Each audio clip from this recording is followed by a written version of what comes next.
तर अखिल भारतीय संत समितीचं अधिवेशन भिवंडीमध्ये पार पडते। विश्वातील 127 संप्रदायाचे साधू संत हे या ठिकाणी उपस्थित राहणार आहेत। जगद्गुरू शंकराचार्य आणि बजरंग दलातील मान्यवर सुद्धा उपस्थित राहणार आहेत। आयोजक शिवरूपानंद स्वामी यांच्यासोबत बातचीत केली आहे आमचे भिवंडीचे प्रतिनिधी अनिल गजरे यांनी। पाहूया। या ठिकाणी जाणून घेणार आहोत हे जे आयोजक आहेत सर त्यांच्याकडून। सर काय सांगाल, कशा पद्धतीने हा कार्यक्रम आहे आणि काय काय आयोजन करण्यात आलेलं आहे? जय श्री राम। मी महंत शिवरूपानंद स्वामी जी, अखिल भारतीय संत समिति का ये प्रदेश का अधिवेशन है।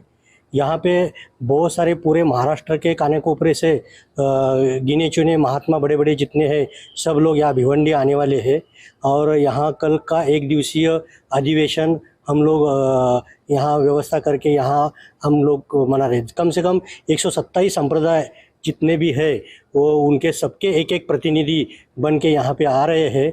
और हम लोग जो अभी जो पूरग्रस्त स्थिति है, अभी बाकी जो सामाजिक बहुत सारी समस्या है उसके ऊपर संत मार्गदर्शन करेंगे।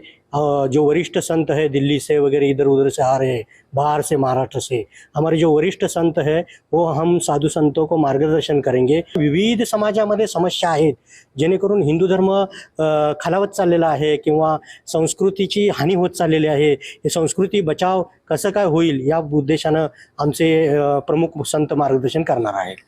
नक्कीच या ठिकाणी सलग 2 दिवस हा कार्यक्रम राबणार असून हिंदू धर्माचा प्रचार कशा पद्धतीने होईल याच्यावर लक्ष देण्यात येणार आहे। भिवंडीहून अनिल गजरे, जय महाराष्ट्र न्यूज।